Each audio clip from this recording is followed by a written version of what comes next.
Welcome back to Autism Live. I'm so excited because one of my heroes is here with us in the studio, and I talk lovingly about her all the time because honestly, and I said this on Facebook last night, she wrote the book that changed our lives. Now see, I'm going to get all messy already. So Christina Adams is here, and the book is A Real Boy, and I am embarrassed that I don't have one here to show because I keep lending them to people because I can't not. It is the thing that when people say to me, oh, you know, I'm a new parent and I'm there with them, it's the thing that I want to put in their hands because it's the thing that the amazing Crystal Shepherd put in my hands. And it really did. It set us on the path that got us to where we are now. So first I got to say thank you to her. But Christina's amazing. And we'll talk about A Real Boy, but you have so many more things going on now than you did then, and there are so many ways that you've impacted the autism community. I mentioned to folks earlier that our topic today is about the difference between passion and perseveration. And I thought, who better, than you, because one of the things that you're really passionate about is camel milk. And so there are many, but you're passionate about many things. So welcome. Thank you, Shannon. I always love hanging out with you, and I will drive through no end of traffic to come and see you. And you did. You came from quite a long way to travel to be with us. And I don't think I mentioned too that there's a new segment that we've been showing here on the show that's called Autism and Beyond with Christina Adams, because I adore her so much and I feel like she has so much to offer to autism parents, and you have such a voice. You're a freelance writer and you write for many different publications and you travel the world literally and speak on these topics.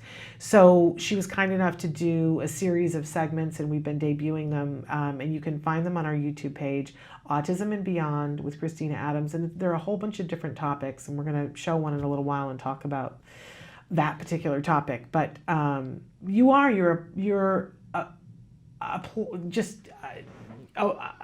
I want to say? A big basket of knowledge that's varied I'm sure there's a shorter word for that.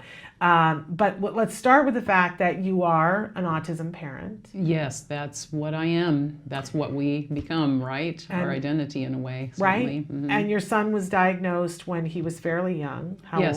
He was about, not that I remember anything exactly, but he was 2.9 in clinical terms, 2 years, 9 months. Okay. And he was diagnosed, of course, even though we can't say diagnosed, but a preschool assistant, because the doctor said, oh, he's just a boy, there's nothing wrong, he'll grow out of this biting, he'll grow out of this inattention, things like that. And of course the preschool, as they do so often, said, he reminds me of someone and that person has autism and your son is probably autistic.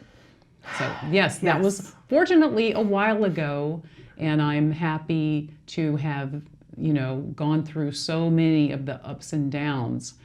And right now we're in a really good place. So that's what you can only hope when you have a family member with autism. And you recently did an interview with your son that was on radio. Yes. That people can listen to if they want to listen to. You've been, I think, a shining example of a mom who has told your story and told the parts of his story that would be a benefit to other people, but you have maintained his ability to move autonomously through the world without people following him. I have, and I thank you for recognizing that. It's always a tough thing, and it's now with so much more video going on and so many more electronic devices, it's more of a challenge. It's a blessing and a curse. For him, it was kind of interesting because when my book came out, they had a big picture of me on the back, and then we got all these offers to do TV stuff, but I did not say yes to that. I actually took the picture off of myself, and I also turned down a lot of the big stuff because they wanted to show him, and I was so protective at the time. Yeah. So, mixed. Career-wise, that may not have been the best for me, but that's okay because I just felt like I, as a parent, am doing what I have to do for him. So all these years, there have been a couple incidents where he's been involved in things which he wanted to be involved in, but mostly I kind of didn't just let him live his life. And then recently I was asked to do a radio show, and then they said, well, I met your son, he's unbelievably so great, why doesn't he come on too? Yeah. And I said, well, if he does, that'll be his choice, but it'd be his first kind of stepping out. And that guy, who is 19 years old now, he came on the radio, he did it live. he blew me away. I mean, being a media person myself, there's so few people, period, that could do what he did. And he came on and just was so articulate, so incredible. I was kind of stunned. And then I had another young man with autism who just happened to be in my neighborhood, and I met just recently, and he's a musician. And so I said, let's get this guy on too.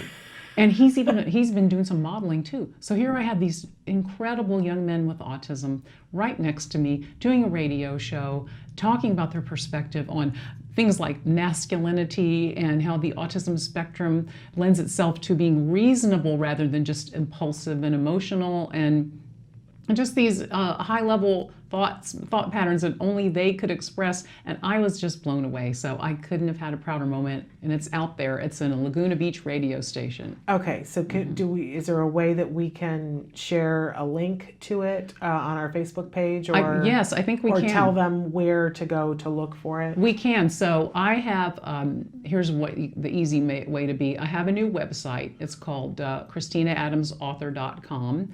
So if you go to that, there is my author Facebook page, which you can click on. And then I posted the links to that radio show. And after today, I'll post it again. So you can listen to these incredible young men. So go to my website, ChristinaAdamsAuthor.com, and that'll give you the portal to my Twitter and my Facebook page. And my Twitter is @CamelMilkInfo. So I put that on there, the radio show, and I'll put it again today. And I think people will look at you and they'll go, oh, well, look at her. You're beautiful. And, you know, obviously you have a great command of the English language. You're intelligent. And they go, well, you know, she just has it all. And so apparently it was easy for her. And I think, first of all, if you read A Real Boy, one of the things that was so striking, there are so many things about it. It's an amazing book. But one of the things that we get to see in the book is that you are being abused by your child. You're being bitten. And unintentional, but yeah. And you have a shame issue about the bite marks and not wanting them to be seen. And some real person issues about that. So I want to start by saying that. But then after the book is over, what we find out about your story, if we get to know you, is that you were married at the time of the book came out, and then that ended. Yes, it did. And anyone who read the book would not be too shocked by that. We had pasted together sort of agreements to try to, you know, keep things going, which we always do when we have children with autism. But my divorce did come out right after the book came out. Then it was time to move on. And it was a rough move on. It was a rough move on. I mean, any time that you have a child with autism, your life is different. It's the great leveler. You know, what do they say? Death and taxes are the great leveler. Well, autism is also in the category of the great leveler. Yeah. So no matter how, you know, the skills that you have or you don't have, or things you have or don't have, economically or otherwise, it's not easy for anyone. So becoming a single mother was a very big deal. Yeah. And so having lived through that and found a wonderful husband and stepfather and blended family, I'm very, very fortunate. But I did have a lot of challenges, and they continued. So one of the things I've written lately is I have an essay that's going to come out this weekend. If you're a subscriber to Orange Coast Magazine, I'm told it'll hit your mailbox. Okay. Otherwise, it'll be on the stands next week. Okay. And it's an essay about when I, you know, had to be asked, my son and I were asked to leave our home and became a single mother and faced with the real estate challenges and the rehoming challenges here in California. But this is universal. Rentals are getting expensive everywhere. I've done some reporting on that lately. And so the challenges are multiple. So I'm happy that I have an essay out that showed how I kind of got through that. And I just want to, you know, I wanted to put some context to it for people who look at you and go, well, clearly, I remember reading your book and thinking that Christina Adams was this perfect person who lived on top of a hill, and everything in her life was perfect and right, and her kid was perfect and right, and I needed to literally aspire to be you. Oh no. Right? And then I remember I didn't know what she looked like, so I couldn't have run into her on the street, right? But the first time that I saw a video of you talking, I was like, that's her. That's her. That's this amazing woman. But I just had this picture of you living in a castle, and your son was perfect at the end of the book, and nothing was ever going to be wrong in your life again. And while I was thinking all of those things, you were fighting being homeless with your kiddo and looking at, am I in a safe neighborhood to raise a kid, and, overlooking a trash dumpster, and worrying about were you going to get through the night?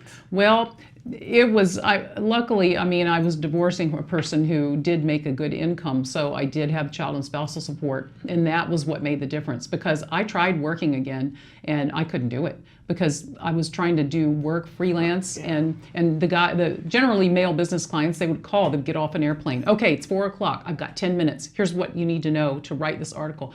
My son is downstairs jumping on the sofa, or there's a 2-story. He might be starting to hang off the balcony. Right. I was like, I can't do this. What am I going to do? Right. What am I going to do? Yeah. And luckily, the child and spousal support. And then, of course, when I met my husband to be, the spousal support dropped very quickly. So I'm more fortunate than most. But yeah, it wasn't easy at all.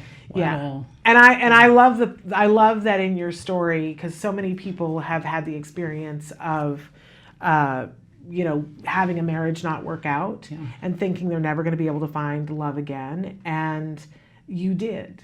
You found the big L, and are very happily married, and a lot of people are, that's an inspiration to a lot of people, that you went through what you went through and have ended in a circumstance let's not say ended, you're here at a circumstance which is very well. I'm very fortunate, and we are so lucky. My husband and I, he knew nothing about autism. We met, which I've said before, and so I highly recommend that strategy. But if you can keep them away from all unfavorable media as they grow, to learn about autism in your life, maybe that's a good idea.